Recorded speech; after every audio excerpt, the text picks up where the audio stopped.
Parole de Dieu quotidienne.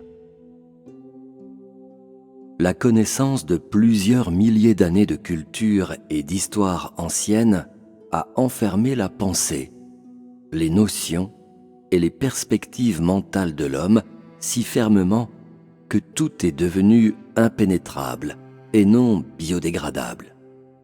Les hommes vivent dans le 18e cercle de l'enfer, comme s'ils avaient été jetés par Dieu dans les cachots, condamnés à ne plus jamais voir la lumière. La pensée féodale a opprimé les hommes à tel point qu'ils peuvent à peine respirer et suffoquent. Ils n'ont pas un iota de force pour résister et, en silence, ils ne font qu'endurer et endurer. Personne n'a jamais osé lutter ou se lever pour la rectitude et la justice. Les hommes mènent tout simplement une vie pire que celle des animaux, sous les coups et les injures des éthiques féodales, jour après jour et année après année. Ils n'ont jamais pensé à chercher Dieu pour jouir du bonheur dans le monde humain. C'est comme si les hommes avaient été abattus au point qu'ils sont comme les feuilles flétries, desséchées et brunies à l'automne. Les hommes ont perdu la mémoire depuis longtemps.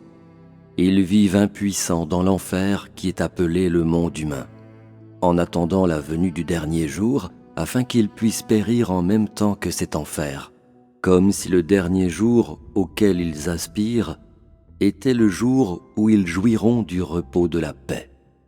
L'éthique féodale a conduit la vie de l'homme dans l'Hadès, affaiblissant encore plus son pouvoir de résistance. Toutes sortes d'oppressions a forcé l'homme à tomber progressivement plus profondément dans l'Hadès et de plus en plus loin de Dieu, de sorte qu'aujourd'hui, il est devenu un parfait étranger pour Dieu et se hâte afin de l'éviter quand ils se rencontrent. L'homme ne lui prête pas attention et le laisse tout seul comme si l'homme ne l'avait jamais connu ou vu auparavant. Pourtant, Dieu a été en attente de l'homme tout au long du long voyage de la vie humaine, ne lançant jamais sa furie irrépressible contre lui, attendant simplement, tranquille, sans un mot, que l'homme se repente et recommence.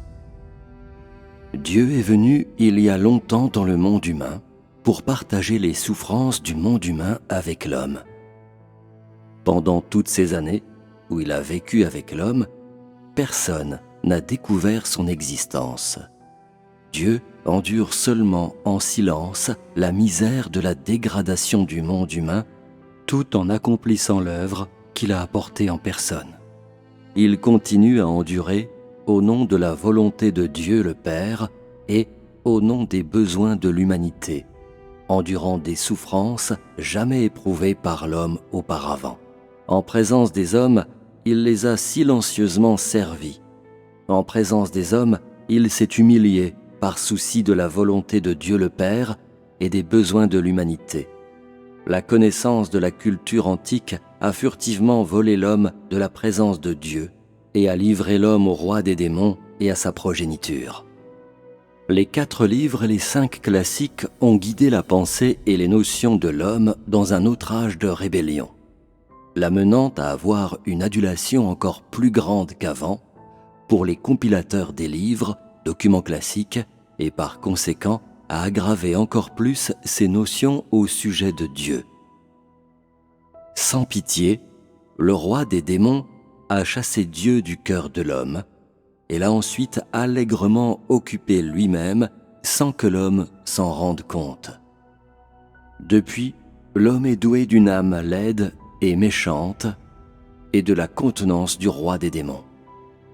La poitrine de l'homme est remplie de haine pour Dieu et l'extrême méchanceté du roi des démons s'est répandue dans l'homme jour après jour jusqu'à ce que l'homme soit complètement consumé. L'homme n'était plus du tout libre et n'avait aucun moyen de se libérer des labeurs du roi des démons. Il n'avait d'autre choix que d'être fait prisonnier sur le champ, de se rendre et de se soumettre en sa présence. Il y a longtemps, le démon a semé la graine de l'athéisme une véritable tumeur dans le cœur et l'esprit de l'homme encore enfant, enseignant des sophismes à l'homme tels que « étudie la science et la technologie », soit au courant des 4 modernisations, et « il n'y a pas de Dieu dans le monde ». Non seulement cela, mais il proclame, dès qu'il en a la chance, « comptons sur nos efforts laborieux pour construire une belle patrie », demandant à tous d'être prêts à servir leur pays fidèlement dès l'enfance. L'homme a été involontairement porté devant lui qui, sans hésitation, s'est arrogé tout honneur. Il n'a jamais eu honte ni eu un sentiment de honte. En outre, sans honte, il a attrapé les gens qui croyaient en Dieu et les a traînés dans sa maison, où il a sauté sur la table comme une souris et les a forcés à l'adorer comme Dieu. Quel desperado! Il proclame des scandales qui choquent. Il n'y a pas de Dieu dans le monde. Le vent vient de transformation selon les lois naturelles. Il pleut lorsque de la vapeur d'eau rencontre du froid, se condense et tombe en gouttes sur la terre. Un tremblement de terre est l'ébranlement de la croûte terrestre en raison de changements géologiques. La sécheresse est due à l'air sec causé par des perturbations nucléoniques sur la surface du Soleil. Ce sont des phénomènes naturels. Dans tout cela, où y a-t-il un acte de Dieu? Certains même proclament ces déclarations éhontées, qui ne devraient jamais être prononcées.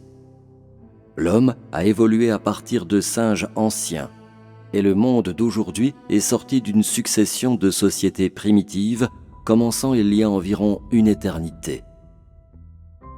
Qu'un pays prospère ou décline repose entièrement entre les mains de ses habitants.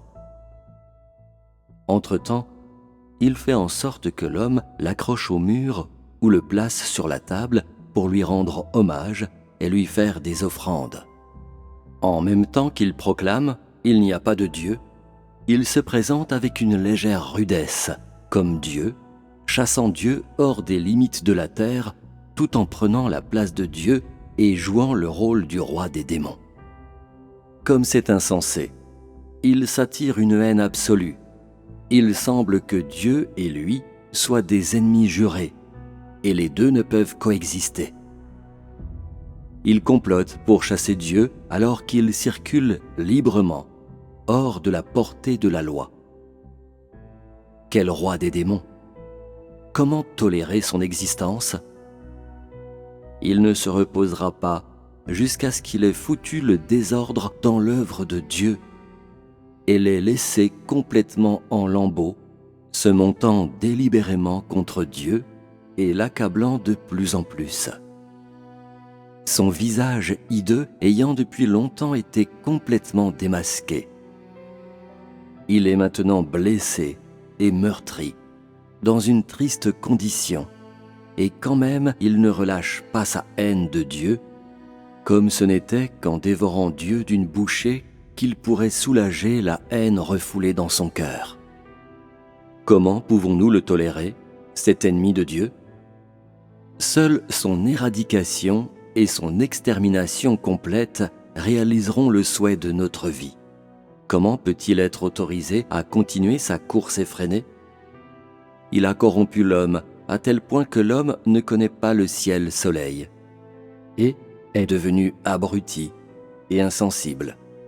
L'homme a perdu la raison humaine normale. Pourquoi ne pas offrir en sacrifice tout notre être pour le détruire et le brûler, afin d'éliminer toute inquiétude à l'avenir et permettre à l'œuvre de Dieu d'atteindre plus tôt une splendeur sans précédent? Cette bande de scélérats sont venus dans le monde des hommes et l'ont complètement bouleversé. Ils ont conduit tous les hommes au bord d'un précipice, planifiant secrètement de les jeter en bas pour les détruire et de pouvoir ensuite dévorer leurs cadavres. Ils espèrent en vain de briser le plan de Dieu et d'entrer en compétition avec lui, misant tout sur un seul coup de dé. Cela n'est pas facile du tout. Après tout, la croix a été préparée pour le roi des démons, qui est coupable des crimes les plus odieux. Dieu n'a pas de place sur la croix. Il l'a déjà mise de côté pour le démon.